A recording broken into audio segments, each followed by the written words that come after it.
आणि भूमिपूजन कार्यक्रमाच्या सोहळ्यासाठी सिंधुदुर्ग जिल्हा जिल्ह्याचे 20 लाख तर शिंपले 1 कोटी उपलब्ध करून देण्यासाठी वाढीश्वर ज्यांच्या पाठिंब्यामुळे खऱ्या अर्थानं आज हे विमानतळ या ठिकाणी सुरू होऊ शकलं ते देशाचे वाणिज्य आणि एव्हिएशनचे मंत्री सन्माननीय सुरेश प्रभूजी, माझे सहकारी उद्योग मंत्री सुभाष देसाईजी, महादेव जानकरजी, दीपक केसरकरजी, महाराष्ट्राचे माजी मुख्यमंत्री आणि खासदार नारायणराव राणे, या जिल्ह्याचे खासदार विनायकराव राऊत, या ठिकाणी उपस्थित आमचे सर्व सहकारी आमदार वैभव नाईक, नितेश राणे, निरंजन डावखरे, या ठिकाणी मंचावर उपस्थित सर्व माजी आमदार, पदाधिकारी, सर्व अधिकारी, विशेष रूपाने उपस्थित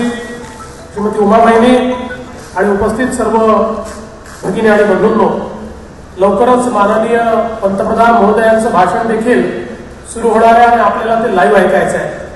आज जी योजना या ठिकाणी माननीय पंतप्रधानांच्या हस्ते लॉन्च होते आहे, जे असंघटित कामगार आहेत, छोटं छोटं काम करणारे, हात ठेला चालवणारे, गवंडी काम करणारे, वेगवेगळ्या प्रकारचं काम करणारे, त्यांना 60व्या वर्षी 3000 रुपयाचं पेन्शन देण्याची अतिशय महत्वाकांक्षी योजना ही माननीय पंतप्रधान आता लॉन्च करतायत. आणि त्यात सगळ्यात महत्वाचं असं आहे, मला सांगताना आनंद वाटतो की या योजनेमध्ये सर्वाधिक लाभार्थी पहिल्या टप्प्यातले महाराष्ट्रातले आहेत.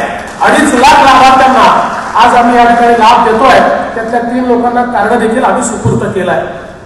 आजचा कार्यक्रम हा सर्वार्थाने वेगळा कार्यक्रम आहे. एकीकडे इतक्या चांगल्या या एअरपोर्टचं या ठिकाणी उद्घाटन होत आहे. रत्नागिरीला एअरपोर्टचा एमओ या ठिकाणी झालाय. विविध प्रकारच्या मत्स्य व्यवसायाच्या संबंधित कार्यक्रमाचं या ठिकाणी उद्घाटन किंवा भूमिपूजन होत आहे. पण त्यात महत्वाचं असं आहे, आजच्या कार्यक्रमाचं वेगळेपण हे आहे की नारायणराव राणे यांचं स्वप्न पूर्ण करण्याचा संकल्प हा पालकमंत्री केसरकर यांनी घेतला आणि त्याला पूर्ण पाठिंबा हा मी दिलेला आहे. त्याच्यामुळे मला असं वाटतं की आता या संपूर्ण विकासाच्या कार्याला हा असा मंच आहे की कोणी थांबवू शकत नाही. आणि मला एका गोष्टीचा आनंद वाटतो की गेल्या 4-4.5 वर्षामध्ये या सिंधुदुर्ग जिल्ह्यामध्ये विविध विकासाची कामं जी आपण केली, त्यातनं या जिल्ह्याच्या अर्थव्यवस्थेला जी चालना मिळाली. 2014 साली सिंधुदुर्ग जिल्ह्याचं प्रति व्यक्ती उत्पन्न, दरडोई उत्पन्न हे 71,000 रुपये होतं. ते आता 18-19 मध्ये 1,40,000 रुपये झालाय. म्हणजे जवळजवळ दुप्पट दरडोई उत्पन्न या सिंधुदुर्ग जिल्ह्याचं आता झालं. याचं कारण गेल्या 4 वर्षामध्ये सातत्याने आपण या ठिकाणी विविध विकासाची जी कामं केली, रस्त्यांची कामं असतील, आज ज्या प्रकारचं हायवेचं काम या ठिकाणी चाललेलं आहे, अनेक वर्षाचं आपलं स्वप्न होतं, ते स्वप्न या ठिकाणी पूर्ण होत आहे. आणि सगळ्यांच्या सहकार्यामुळे अत्यंत वेगाने हे काम आता सुरू झालेलं आहे. या हायवेने पूर्णपणे इथली परिस्थिती जी आहे ती बदलणार आहे. हे एअरपोर्ट असेल, चांदर ते बांधण्यासारखी आपली योजना असेल, आणि आज विशेषत्वाने आपण ज्या आनंदवाडीचं काम या ठिकाणी सुरू केलं, मी जानकर साहेबांचं मनपूर्वक अभिनंदन करेन की जानकर साहेबांनी या खात्याचा कारभार सांभाळल्यानंतर प्रचंड मोठी गती या खात्याला दिली. केवळ 3 फिशिंग हार्बर असलेला आपला संपूर्ण एक किनारपट्टी आज 5 फिशिंग हार्बर त्या ठिकाणी सुरू झाले आहेत. अजून 2 फिशिंग हार्बर आपण त्या ठिकाणी सुरू करतो आणि त्या माध्यमातून मत्स्य व्यवसायामध्ये एक मोठी भरारी आपण घेतलेली आहे. केंद्र सरकारची नीलक्रांती असेल किंवा त्या ठिकाणी सागरमालासारखी योजना असेल की ज्या योजनेतून मासेमारी करणाऱ्यांच्या संदर्भात केंद्र सरकारने विशेष योजना सुरू केल्या.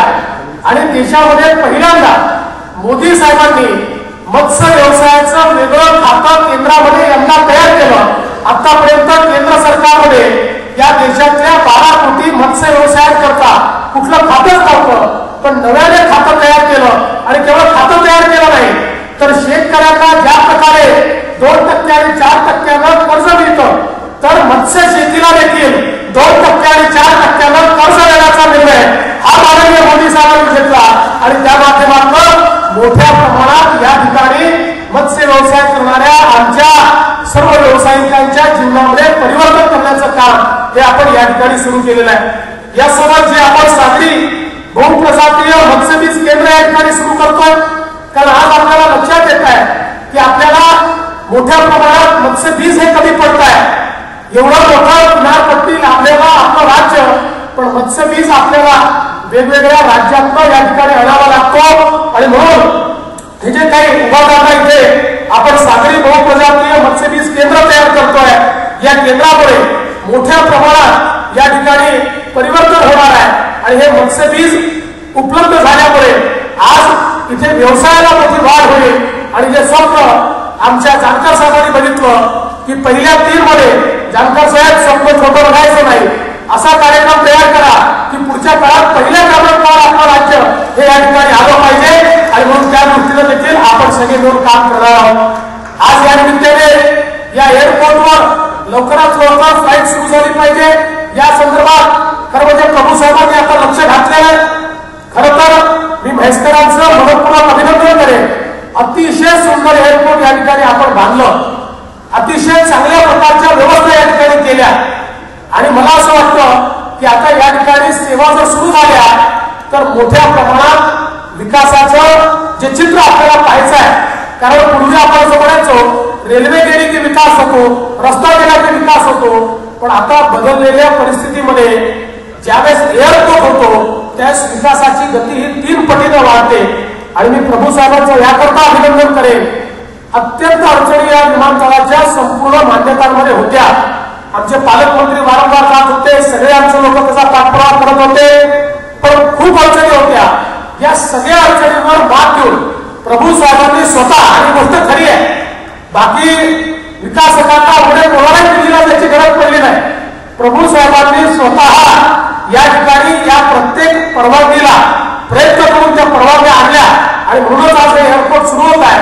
आणि मला विश्वास आहे येत्या काळामध्ये एक अल्टरनेट एअरपोर्ट म्हणून हे एअरपोर्ट प्रचंड मोठं अशा प्रकारचं फायद्याचं एअरपोर्ट या ठिकाणी होणार आहे।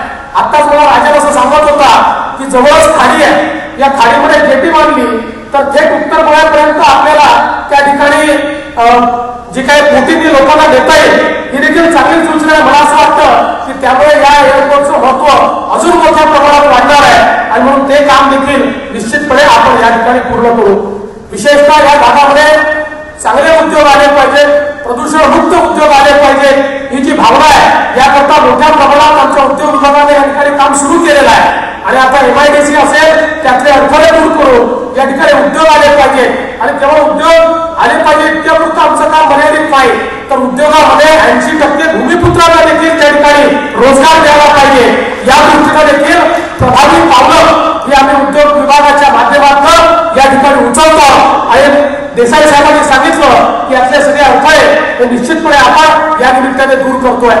मी आज जास्त बोलणार नाही, पण एवढं सांगतो, जे स्वप्न या जिल्ह्याकरता आपण बघितलेलं आहे, एक पर्यटन जिल्हा म्हणून आज वेगवेगळ्या प्रकारचे जे प्रकल्प आपण या ठिकाणी करतो, त्या प्रकल्पामध्ये पर्यटनाची खूप प्रकल्प आपण या ठिकाणी आता मान्य केलेली आहेत। त्याचं काम देखील सुरू केलंय। मत्स्यपालनाच्या संदर्भात मत्स्य व्यवसाय विभागाच्या माध्यमातून 215 कोटी रुपयाची 15 कामं आपण या ठिकाणी करतोय। म्हणजे पर्यटन आणि मत्स्यपालन या 2 गोष्टी, मत्स्योद्योग या 2 माध्यमातून मोठ्या प्रमाणात रोजगाराची निर्मिती आपण करतोय। विशेषतः प्रभू साहेबांनी या जिल्ह्याला जे त्यांनी काही जिल्ह्यांचं पर कॅपिटल आणि GDP वाढवण्याचा निर्णय घेतला, त्याच्यामध्ये त्यांनी या जिल्ह्याचा समावेश केल्यामुळे केंद्राच्या धोरणातून प्रचंड मोठ्या प्रमाणात विविध प्रकारचे प्रकल्प या जिल्ह्याला या ठिकाणी प्राप्त होणार आहे। आणि त्या माध्यमातून येत्या काळामध्ये रोजगाराची नवीन संधी ही निश्चितपणे या ठिकाणी मिळेल। सी-1चा विषय राणेसाहेब अनेक वर्ष आपण मांडता आहात, काही कारणांनी हे खरं आहे की त्याला उशीर झाला। आत्ताच केसरकरांनी या ठिकाणी सांगितलं की वेगळ्या पद्धतीने केलं जाऊ शकतं। मला असं वाटतं की आपण लागलीच जर याच्यामध्ये स्विस चॅलेंज पद्धतीनं प्रस्ताव मागितले तर कदाचित चांगले प्रस्ताव आपल्याला मिळतील। त्यामुळे आपण जे जे ठरवलं होतं ते झालंय, न झालेलं जर काही असेल तर ते सी-1च आहे। आणि म्हणून आता आपण हा संकल्प करू। आता तर आचारसंहिता लागेल, पण आचारसंहितेनंतर जे 6 महिने आपल्याला मिळणार आहे त्या 6 महिन्यामध्ये कुठल्याही परिस्थितीमध्ये या ठिकाणी हा C1चा विषय आपल्याला मार्गी लावायचा आणि या कोकणाचं जे चित्र आहे पर्यटनाचं त्याचं न्यूक्लियस आज या ठिकाणी आपण तयार करणार आहोत. खरं म्हणजे पाणबुडीचा विषय असेल, वेगवेगळे विषय असतील ज्यांनी टुरिस्ट अट्रॅक्ट होत आहे. पण मला असं वाटतं की खरं आहे C1 सारखा प्रकल्प झाला तर अत्यंत वेगानं या ठिकाणी पर्यटनाचा विकास होईल आणि मग त्याही दृष्टीनं मी आपल्याला आश्वस्त करतो हे काम देखील या ठिकाणी होईल. खरं म्हणजे अनेक गोष्टी या ठिकाणी बोलायच्या होत्या. मग अशी ज्या प्रकारे प्रभू साहेबांनी सांगितलं रेल्वेच्या मार्गामध्ये ते मंत्री असताना खूप आम्ही विविध प्रयोग केले. आम्ही केंद्र सरकार आणि राज्य सरकारची कंपनी स्थापून या महाराष्ट्रामध्ये 1 लाख कोटीचे प्रोजेक्ट या ठिकाणी सुरू केले आहेत. कोकणामध्ये देखील वेगवेगळ्या प्रोजेक्टची जर आपण किंमत बघितली तर 22,000 कोटी रुपयाचे प्रोजेक्ट हे कोकणामध्ये आपण ही संयुक्त कंपनीच्या माध्यमातून हातामध्ये घेतलेले आहे आणि लवकरच हे सगळे प्रोजेक्ट मार्गी लावून या ठिकाणी हे काम आपण पूर्ण करू. आता खरं म्हणजे माननीय पंतप्रधानांचं भाषण असल्यामुळे माझं भाषण लांबतं न देता मी मंचावरचे सर्व इथले लोकप्रतिनिधी खासदार साहेब असतील, आमदार साहेब असतील हे सगळे अतिशय प्रयत्नपूर्वक या ठिकाणी विकास झाला पाहिजे याकरता पुढाकार घेतात म्हणून त्यांचं मनपूर्वक अभिनंदन करतो. आज ज्या लोकांना या ठिकाणी आपण सर्टिफिकेट दिले त्या सगळ्यांचं अभिनंदन करतो. विशेष अभिनंदन आमच्या एसपींचं करतो की ज्यांनी पोलीस हाऊसिंगमध्ये अतिशय चांगलं काम या ठिकाणी केलं आणि आमच्या पोलिसांना मालकी हक्काची धड मिळाली पाहिजे हे जे काम त्यांनी सुरू केलेलं आहे त्याबद्दल त्यांचं मनपूर्वक मी अभिनंदन करतो आणि पुन्हा एकदा आपल्या सर्वांचं अभिनंदन करून या ठिकाणी रजा घेतो आणि त्या ठिकाणून पंतप्रधानांचा कार्यक्रम आपण लाईव्ह करावा अशा प्रकारची विनंती करतो आणि माझं बोलणं संपवतो. जय हिंद, जय महाराष्ट्र.